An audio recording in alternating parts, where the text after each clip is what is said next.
हमारे साथ मुंबई से जुड़े हुए हैं और अजय भी हमारे साथ जुड़े हुए हैं।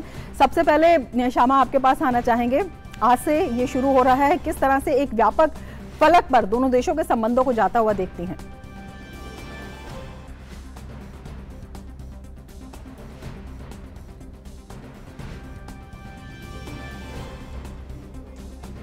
ये दिन बहुत खास दिन है क्योंकि आज से एंट्री इनटू फोर्स शुरू हो रहा है इस ट्रेड एग्रीमेंट का, economic cooperation and trade agreement. आप ऑलरेडी सारी इसके बेनिफिट्स बता चुकी हैं, लेकिन साथ ही जिस तरीके से हम बात करते हैं कि ऑस्ट्रेलिया को फिनिश्ड गुड्स की ज़रूरत होती है और वो भारत से काफ़ी ज़्यादा बेनिफिट कर सकता है क्योंकि भारत के पास वो सभी चीज़ें अवेलेबल हैं जो वो ऑस्ट्रेलिया को प्रोवाइड कर सकता है। इसके अलावा जब हम बात करते हैं कि मोस्टली जितने सेक्टर्स हैं वो वहाँ पर उनके जब हम निर्यात वो ड्यूटी फ्री हो जाएंगे। इसी में जो सेंसिटिव सेक्टर्स होते हैं भारत के, जैसे ट्रेड, डेयरी की बात कर लीजिए, एग्रीकल्चर की बात कर लीजिए, ये सभी जो सेक्टर्स हैं वो प्रोटेक्टेड रहेंगे क्योंकि अभी वो तैयार नहीं है कंपटीशन फेस करने के लिए।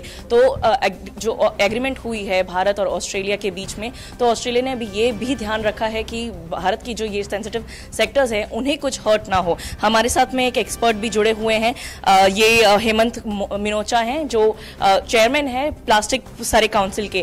प्लास्टिक भी एक काफी बड़ा सेक्टर है जो बेनिफिट करेगा। सर आप बताइए किस तरीके से ये पोटेंशियल रखता है एग्रीमेंट और किस तरीके से प्लास्टिक इंडस्ट्री बेनिफिट करेगा? पहले तो आई वांट टू थैंक, हम लोग बहुत आभारी हैं हमारे प्रधानमंत्री श्री नरेंद्र मोदी जी के और पीयूष गोयल जी के ये ट्रीटी इन्होंने साइन की है जिससे हमारे इंडस्ट्री को बहुत फ़ायदा होगा। करेंटली अभी ट्रेड जो चल रहा है ऑस्ट्रेलिया के साथ प्लास्टिक्स में सिर्फ 140 मिलियन है और इसमें पोटेंशियल 14 बिलियन का है और इमीडिएटली जो बेनिफिट करेंगे ऑलमोस्ट 6 बिलियन का बिजनेस का बेनिफिट हो सकता है। जो वैल्यू एडेड प्रोडक्ट्स हैं जिसके अंदर टॉयज़ हैं, हाउस होल्ड गुड्स हैं, बाकी सब आर्टिकल्स हैं, तो उसमें अगले 3-4 साल 5 साल में हमको ये बेनिफिट हो सकता है।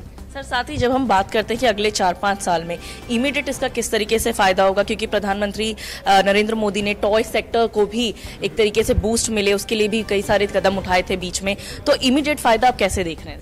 तो यही सेक्टर्स में हमको फ़ायदा होने वाला है, टॉयज़ में, हाउस होल्ड आर्टिकल्स में और सस्टेनेबिलिटी ऑल्सो, उसके अंदर भी हमको काफ़ी बेनिफिट होएगा।